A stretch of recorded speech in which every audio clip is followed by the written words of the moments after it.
All right, folks, buckle up, because today we are diving headfirst into some seriously deep philosophical waters. Oh, yeah. We're talking Søren Kierkegaard, Yeah. Fear and Trembling. Fear and Trembling. Let me tell you, this is not your typical light beach read. No. This book, it grapples with the whole idea of faith, Right. but in a way that might leave you, well, a little unsettled. I think what's so fascinating about it is that Kierkegaard, or I guess I should say Johannes de Silentio. Right, the pseudonym. Pseudonym, yeah. Very mysterious. He presents faith not as this, comfortable certainty, but as this, radical leap into the absurd. Leap into the absurd. Okay, now you've got my attention. Right. But why all the secrecy with the pseudonym? What's he hiding?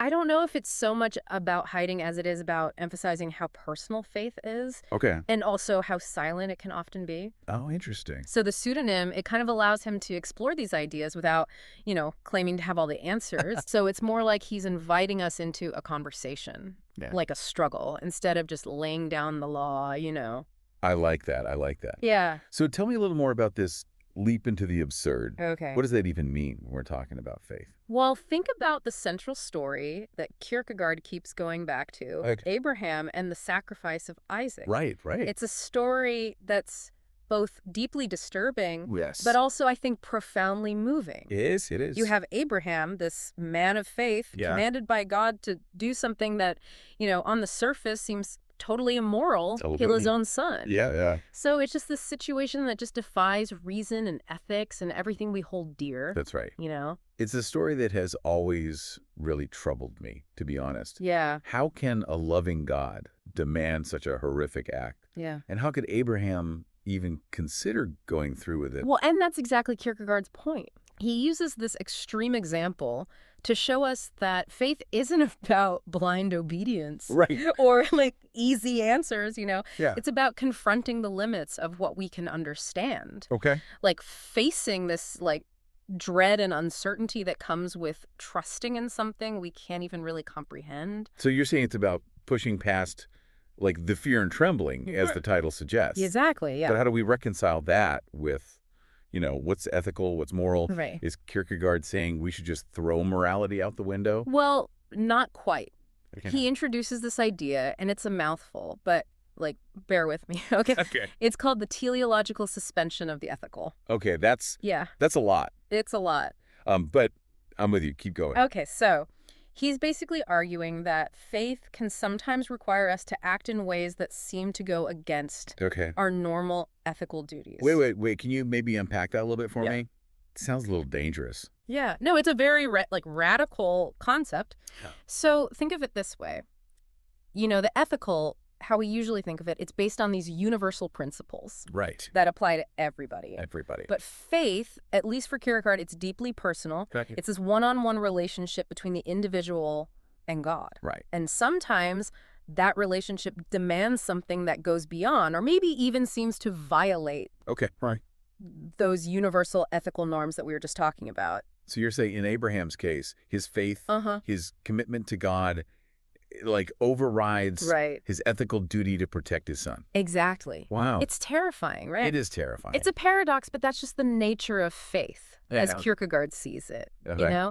It's not about fitting into this neat little system. Right. It's about confronting what seems absurd, impossible. Yeah. And you find truth in that very confrontation. Okay, so this is pretty intense. Yeah. It's like you're saying that faith requires a kind of, madness almost, like a willingness to embrace what seems irrational to everyone else. There's a grain of truth in that. Okay. He talks about this feeling of dread that comes with real, true faith. Okay. And it's not comfortable, right? Right. It is unsettling, even terrifying. Oh. But it's also the sign that you're, pushing past your comfort zone. Right. Grappling with something way bigger than yourself. Okay.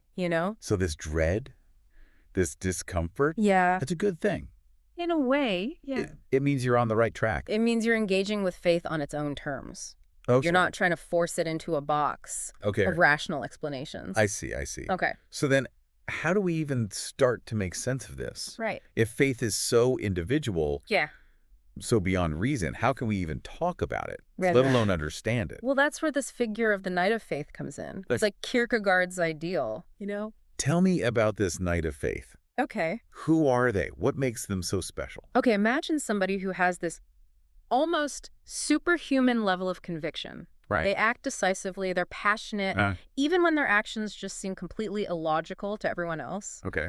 They don't try to justify themselves or anything. They just Right. act, you know, Yeah. driven by this inner certainty that you can't explain. So they're like a spiritual superhero or something. Yeah, kinda, yeah. But how can we even relate to that? Right, and that's the challenge that Kierkegaard's throwing at us. Okay. He's not giving us this step-by-step guide on Yeah. how to become a Knight of Faith, you know? Yeah. He's presenting us with this figure that represents this radical ideal, Okay. and it kind of forces us to confront how deep our own beliefs go I see. and the limits of what we can really understand. It's like he's saying, here's the ultimate example of faith. Now what are you going to do with it? Exactly. That's a good way to put it. Yeah, and that brings us to another really crucial part of Fear and Trembling, Okay. the role of silence. Yes. Pseudonym. Johannes de Silencio. Right. John of Silence. You Yeah. mentioned it earlier. Right. So what's the deal with all this silence? Why is it so important? Well, think about it. The Knight of Faith. Okay. They can't really explain what they're doing Right. to anyone else. Yeah. Because their faith, it comes from a place that's beyond language, beyond reason. Right. So they're often met with, like, misunderstanding, even condemnation. Right. Like they're speaking a different language that the rest of the world just can't comprehend. Exactly. And that silence, that inability to fully explain this experience of faith, it's like a key theme throughout the whole book. Okay. It's not just about the Knight of Faith, it's also about the silence of doubt, Right. the silence of God, the silence that we face Yeah. when we push ourselves to the very edge of what we can understand. Yeah. It's a silence that can be both terrifying and liberating. Right. Absolutely. It forces us to confront the unknown, Yeah. to grapple with the mysteries of faith, but without those comfy, easy answers. Right, exactly. But- It's much more challenging. Yes. You know, it's not even just like a lack of words. It's about how limited language is, you know? Right. When we try to talk about the really deep stuff about faith, Okay. it's like, imagine trying to explain Yeah. what a strawberry tastes like to someone who's never tasted one. Right. The words just can't really do it justice, you know? Totally. Yeah, it's like trying to explain a dream you had. Exactly. Or some deep personal emotion Yeah. words just kind of fall short. Right. But if we can't even talk about faith, how are we supposed to wrap our heads around it? Right. It's almost like Kierkegaard setting us up to fail here. Well, and that's where I think the struggle really comes in. Okay. You know, Kierkegaard, he's not giving us any easy answers or laying out a clear path. Yeah. He's giving us a challenge, Okay. you know, like a provocation. All right. He wants us to really wrestle with these ideas, Okay. confront the paradox, the uncertainty, and find our own way to faith. So it's not about like getting to the right answer. Yeah. It's about the journey itself. Exactly. The process of like grappling with these really tough questions. Yeah. Okay, I can get on board with that. Yeah. But that journey, I mean, it sounds like it can be pretty lonely, right? It can be. Yeah. You mentioned the Knight of Faith. They stand alone. Yeah. Misunderstood by, pretty much everyone else. Right. And their actions can't really be explained according to what's normal or acceptable. Yeah. They're like operating on this whole other level, Okay. you know, driven by something beyond what we can even comprehend.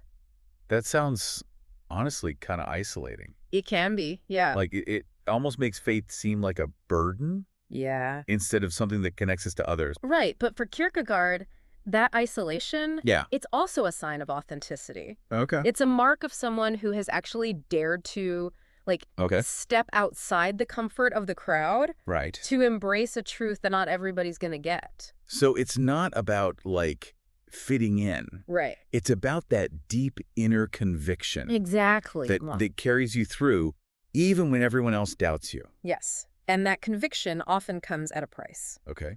Kierkegaard talks about this idea of infinite resignation, Infinite resignation. which is basically like a willingness to sacrifice Okay. literally everything for the sake of your faith. So what, like worldly possessions? Worldly desires, Yeah. ambitions, even like your sense of self Oh, to fully embrace God's will. that's a heavy concept. It is. It sounds like almost like a form of self-annihilation. Right. Is he saying we should just erase ourselves? Well, not quite. Okay. It's not about erasing yourself. Okay. But about, like, transforming yourself, you know? It's like we all have this idea of who we are, what we want, our purpose. Right, right.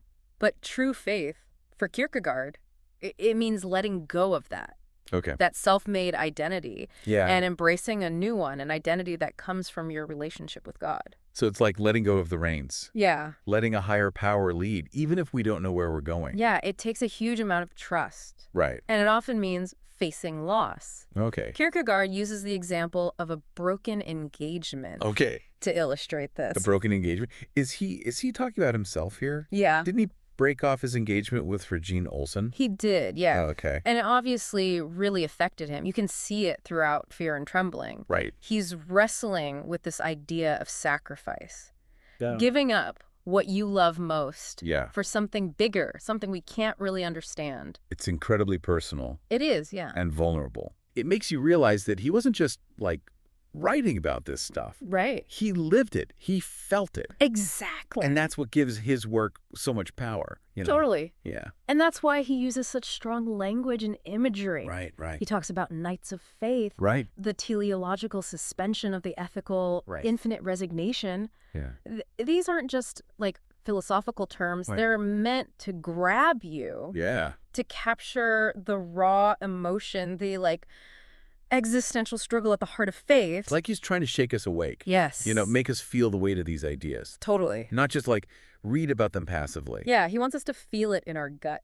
Yeah. You know? Okay. To experience that same dread, that same uncertainty, that same awe that he felt. It's a challenging invitation. It is. But it's also, like, so compelling. Yeah. I mean, who hasn't struggled with doubts? Right. Questions about, like, the meaning of life, the struggle to make sense of faith and reason. Right. These are, like, universal human experiences, and Kierkegaard isn't afraid to dive right into them. Yeah. The messy, complicated reality of it all. Right. He doesn't offer these easy solutions No. or comforting little sayings. Yeah. He forces us to look at the hard questions, Right. grapple with the paradox, and find our own way through the darkness. It's like he's saying, if you want to find truth, you got to get lost first. That's a great way to put it. Yeah. And that's where the real journey starts. Okay. The journey inward, Okay. you know, to the depths of ourselves, where we face our fears, our doubts, Right. our deepest desires, and Yeah. ultimately our relationship with God. It's a journey that can be terrifying and exciting at the same time, right? It is. And it's a journey that Kierkegaard's inviting us to take with him. Through fear and trembling. Exactly. Okay, so we talked about the knight of faith. Yeah. This, like, ideal person who embodies this, like, radical faith. But what about the rest of us? Yeah. The people who struggle, who doubt, Right. who wrestle with what it means to believe. Yeah. What does Kierkegaard say to them? Well, that's where his ideas about despair become really important. Okay.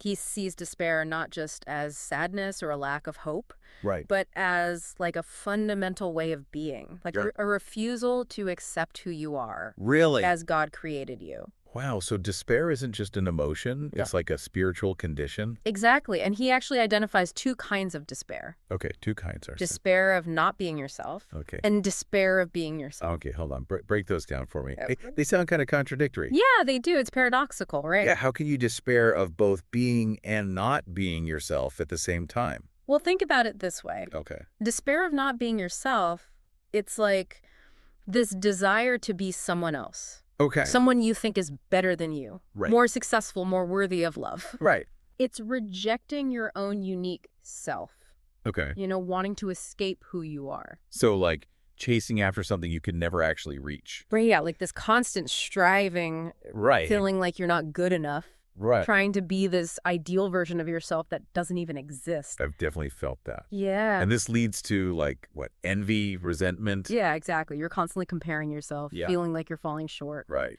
you know? Okay, and what about the despair of being yourself? Okay, this one's a little more subtle. Right. It's not about rejecting who you are, Right. but it's like refusing to accept the responsibility Oh, okay. that comes with being you.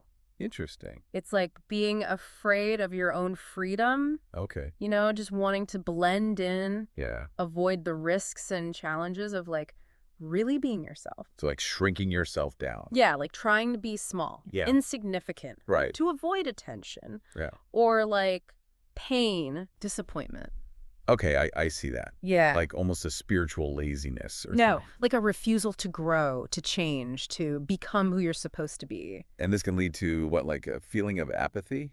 Yeah, apathy, boredom, Okay. this sense that nothing really matters. Right, so it sounds like both types of despair lead to this, like Yeah. spiritual deadness. Exactly. You know, disconnected from God, disconnected from our true selves. Yes, and Kierkegaard says the way out of despair is through faith, Okay. through recognizing that we depend on God Right. and being willing to surrender to his will. So accepting ourselves, Yes. flaws and all, Uh-huh. and trusting that God has a plan, Exactly. even we don't get it. Yeah, it's about embracing your limitations, your vulnerabilities, Okay. and finding freedom in that surrender. But it's easier said than done, right? It's definitely not easy. How do you actually overcome despair? It Goodness. feels so deeply rooted. It's a struggle. It's a process. Yeah. You have to face your fears, your doubts. Right. And ultimately choose to trust in something bigger than yourself. Okay. And that's where the Night of Faith can be so inspiring. Because they embody that trust, Yeah, that willingness to leap into the unknown, exactly. even when you're feeling despair. They show us that it's possible Okay. to move past despair to find joy,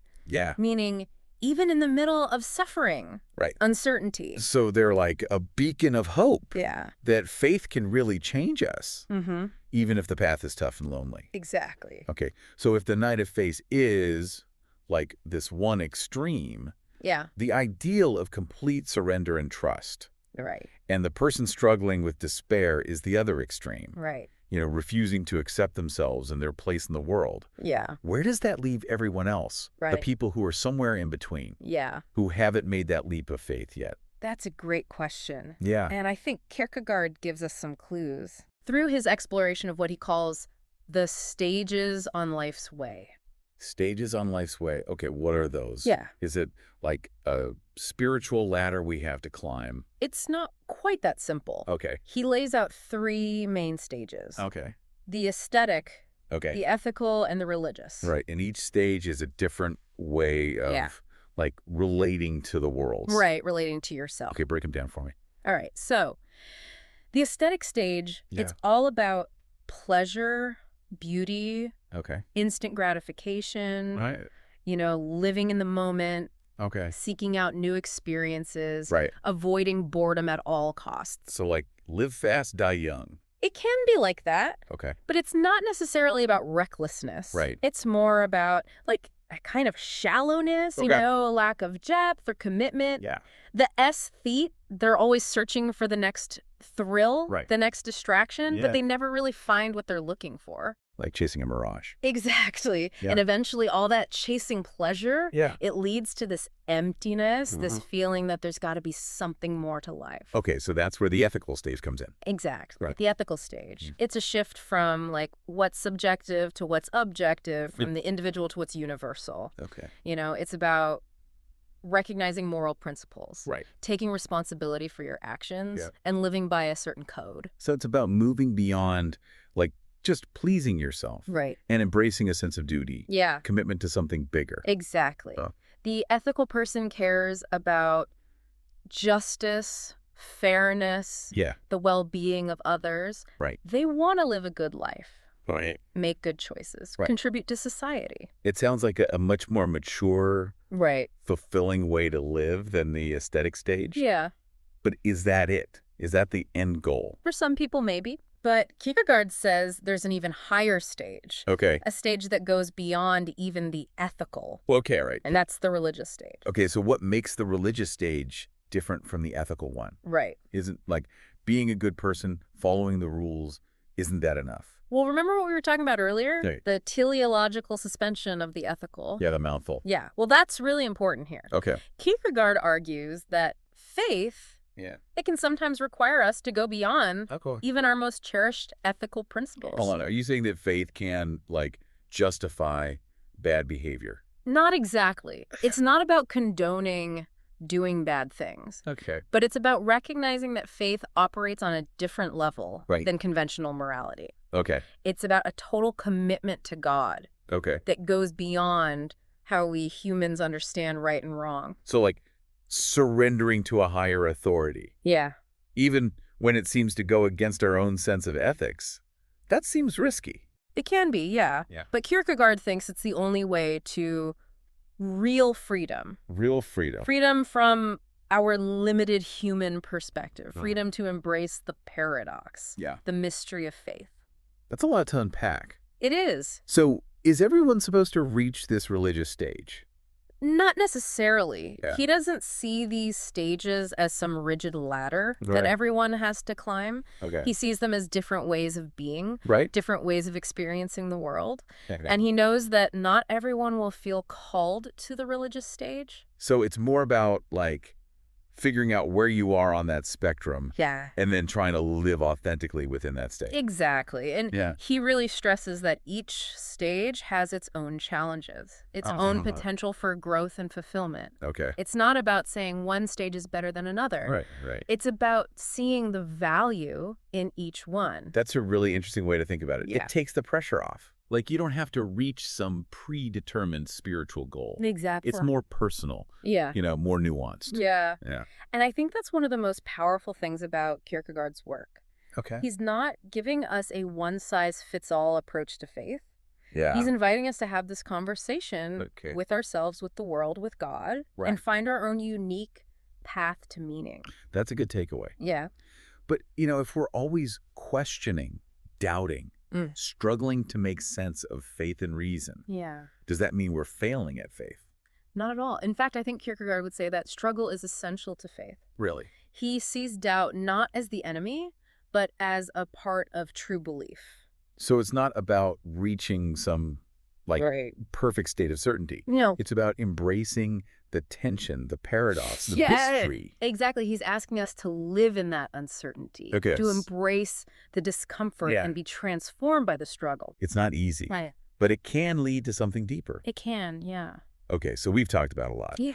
The night of faith, Yeah. the teleological suspension of the ethical, Right. the stages on life's way, despair, the importance of silence. Yeah, it's a lot to take in. It is, but I feel like there's still something missing. Okay. What's the point of all this? Yeah. How do we actually live this out in our daily lives? That's the big question, isn't it? It is. And I don't think Kierkegaard would claim to have all the answers. Right. In fact, he might say that searching for a definite answer is part of the problem. So it's not about finding the perfect solution. Right. It's about embracing the messiness, the ambiguity, the struggle. Exactly.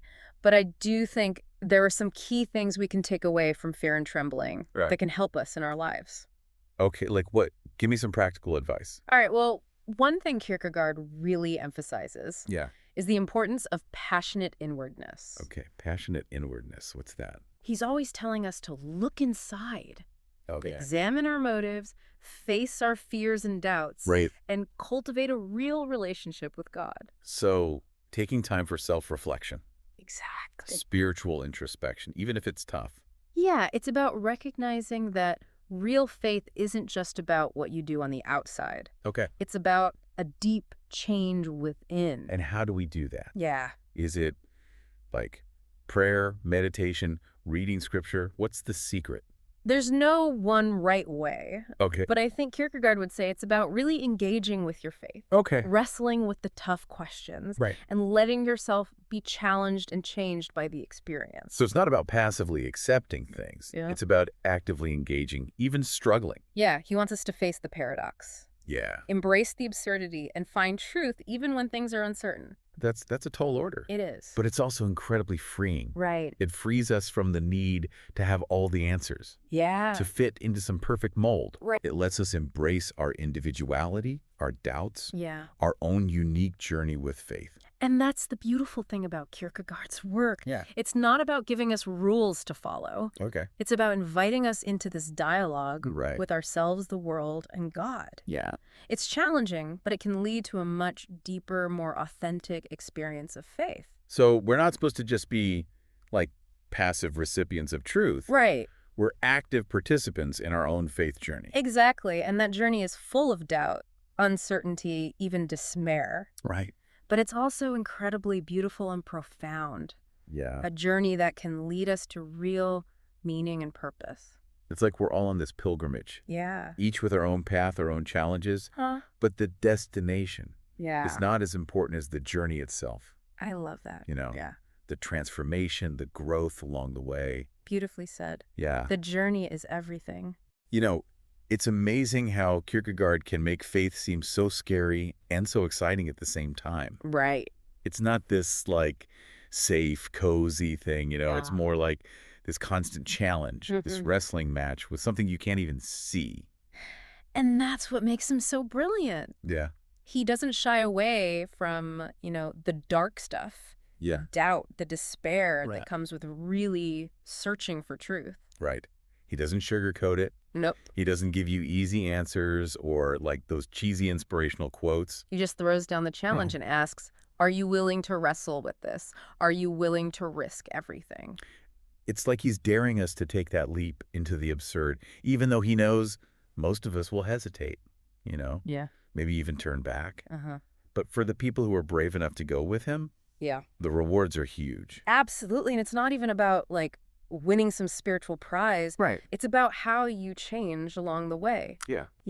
Shedding old beliefs, facing your deepest fears, waking up to a reality that's beyond logic. It's like a total transformation. Yeah. And that's why Fear and Trembling is still so relevant today. Right. It speaks to that deep human need for meaning, Yeah. purpose, Mm-hmm. for something that takes us beyond the everyday, the ordinary. Exactly. And it does it in a way that's both smart and Yeah. personal. Right. Kierkegaard's not just talking about abstract ideas. Right. He's sharing his own struggles, Right. his own doubts, his own journey of faith. Right. He's letting us in, kinda. Yeah, and inviting us to join him. Okay. Wrestle with the same questions, face the same paradoxes. It's like he's saying, hey, I'm figuring this out too. Let's do it together. Exactly. And that sense of, companionship, Yeah. of going through it together, that's really powerful. Yeah, it is. It makes the journey less scary, less lonely. Makes you feel braver, Yeah, it gives you the courage to keep going. even when you feel lost. So, for those of us who are still, wrestling with these ideas, Yeah. haven't quite taken that leap of faith, Right. what's the next step? Okay. What can we take away from Fear and Trembling to help us on our own journeys? Well, I think one of the most important things is honesty. Okay. Kierkegaard really pushes us to be honest with ourselves, Right. to confront our doubts, Yeah. acknowledge our fears. Okay. He's not interested in a faith that's based on, blind obedience Right. or pretending things are okay when they're not. Okay. He wants a faith that's based on truth, Yeah. even if that truth is hard to swallow. So it's not about pretending we have it all figured out Right. or forcing ourselves to believe something we're not ready for. Exactly. It's about being real, being authentic, Yeah. even if it means admitting we have doubts. Okay. And that takes courage. Courage to, face the unknown. Yeah, to embrace the paradox. Right. To step outside our comfort zones. It's like we have to lose ourselves to find ourselves, Yeah, let go of the need for certainty, for control, surrender to something bigger. And that surrender, that leap of faith, that's where freedom comes in. Exactly. Freedom from our limited human understanding. Yeah. Freedom to embrace the mystery of it all. As we wrap up our deep dive into Fear and Trembling, I'm left with this feeling of, possibility, Yeah. of a journey that's just getting started. A journey that'll probably have its bumps along the way, Yeah. but also moments of incredible beauty and insight. Absolutely. And I think the most important thing is it's your journey. Right. Kierkegaard doesn't give us a map to follow. Right. He just shows us the general direction, Right. gives us the tools and the inspiration to find our own way. So for all of you listening out there, Yeah. I encourage you, pick up a copy of Fear and Trembling Mm-hmm. and start your own journey of discovery. Wrestle with the ideas, face the paradoxes, see where it takes you. You might be surprised at what you find. And remember, the journey is the reward. The struggle, the doubt, the uncertainty, Yeah. that's all part of it. Right. That's what makes faith so challenging, so rewarding, and ultimately so transformative. Well said. And on that note, we'll wrap up our deep dive into Søren Kierkegaard's Fear and Trembling. Thanks for listening, everyone. Until next time, keep exploring.